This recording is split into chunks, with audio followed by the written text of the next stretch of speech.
Good morning children. So today we are going to solve the exercise number 13.2. Okay, so the first one is apply the rule of proportion and say which of these are true. So let us take the first one.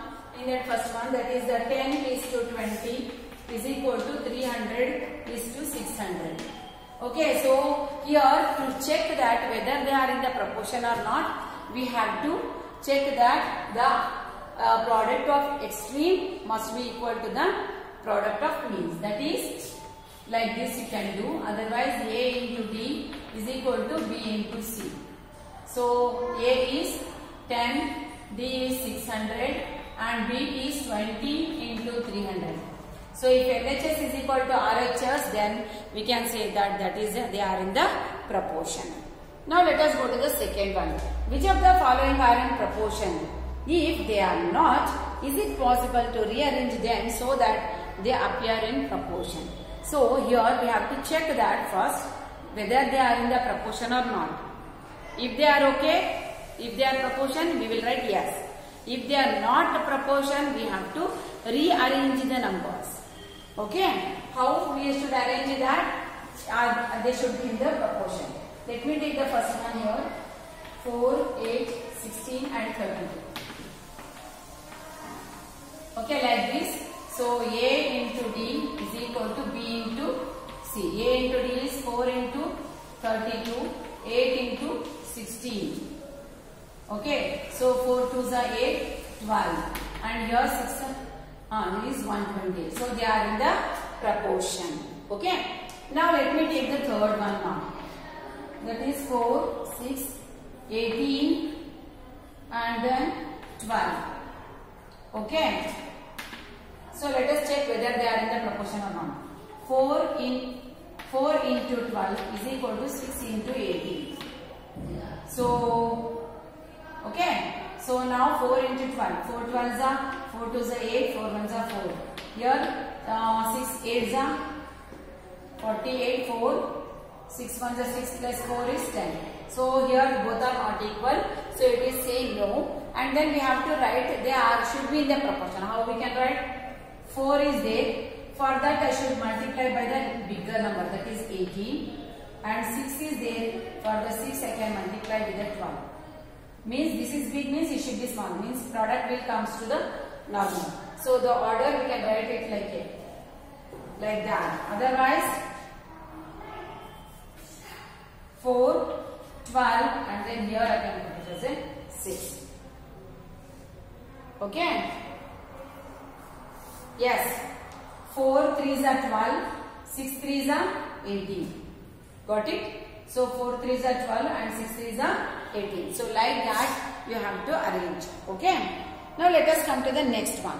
Find x in the following. So here also same. That is by using the property. That is A into product of extreme is equal to product of means. By using this one, you can find the value of the x by doing the cancellation. I explained you in the last video, that is the examples. Okay. Now write the various proportions you can form with these numbers. So in the examples that also I told you, that is for example fourth one, 6, 24, 18, 72. So this is the one proportion. Now I will interchange these two. 6, 18, 24 is to 72. Now I will interchange the last two. 72 is to 18 is equal to 24 is to 6. Now 72 again these 72. 24, 18 is to 6. So this is how you can write the all different various type of not type, various way. We can say various way of writing the same proportion. Next, they are given here 10 sums. Next, a rectangle has a length to the width ratio of 4:3. If its length is 20 centimeter, what is its width? See here, the fifth one, the length to the width ratio is 4:3. Means it is length and it is breadth. Okay, means length and this is the width. the ratio is given like this. If length is 20 means this will be 20. What is its width? Means this one we have to find. Okay. So length is 20. So I am written here 20. And the width is 3. So that I am written as a yes. Okay. This is the ratio and these are the measurement. So as it will changes, this one also changes. So now again A into D is equal to B. This means, got it? Means you have to find the product of extremes is equal to the product of means. By using that, you can find the value of the yes. Next, sixth question. The corresponding sides of a triangles ABC and PQ are in the same ratio. That is, AB is to PQ is equal to AC is to PR. What is the length of the AC? So here we have to write the proportion first. That is, AB is to PQ is equal to AC is to PR. So we have to find AC. Okay, what is the AB is here? The length is given in the picture, that is the 4, and then PQ is 8, AC we don't know, that is X, and then PR is 18. Now we can find by using the proportionality, what we say that proportion. Okay, product of extremes is equal to the product of means. By doing that, you can find the value of that AC.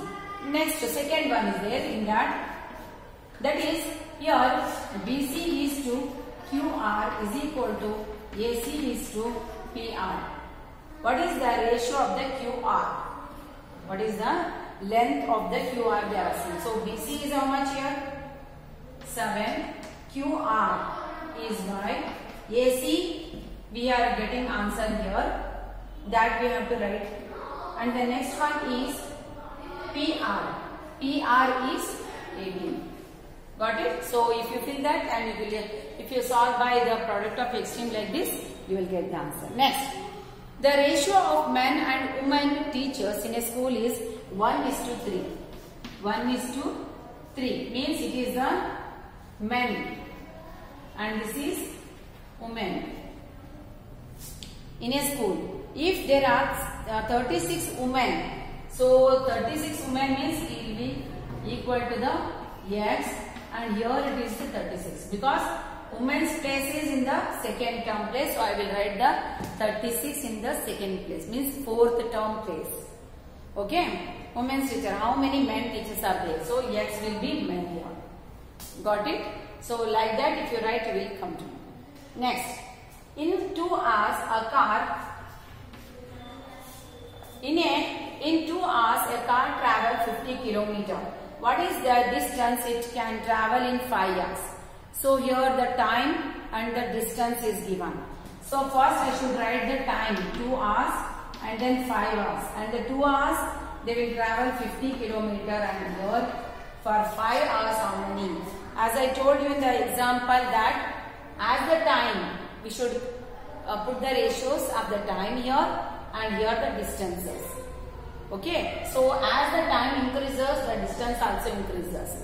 If it is reduces, it is also reduces. So we have to write the time ratios in one place and the distances in the another, and then we can solve and find the value of the X. Now let us take the 9th one now. Sweets are divided between Geeta and the Rohan in the ratio 2:3. Geeta and Rohan. This is Geeta and this is Rohan. Okay. If Geeta gets 4 sweets, how many does Rohan get? So yes. Got it? So like that you have to do. Next, 10th one. Check to see if the following are in continued proportion. If they are, identify the mean proportion. So first we have to find that. Check the see following are in continued proportion. To continued proportion means they are given the 3 numbers here. So that is 3, 9 and then 27. How to write this? 3:9 is equal to 9:27. So now we have to do like this. Okay, then if it is LHS is equal to RHS, then we see that both are in the continued proportion. Okay, if they are continued proportion, it means that will be equal to B is equal to A into D. Okay, B square is equal to A into D. So this is called the mean proportion. This formula is there na? This is the mean proportion formula. Last one. The first, third and the fourth terms of a proportion. So the first is 21, third 48 and the fourth one is 528. Respectively, find the second one. So this one is X. So you have to write down. And by using the product of extreme is equal to product of means, you can solve these sums. Okay. So this is how you have to solve the problems on the proportions. Okay. I hope you all are understood, children. If you have any doubts and you can clarify in the class. Okay. Thank you, children.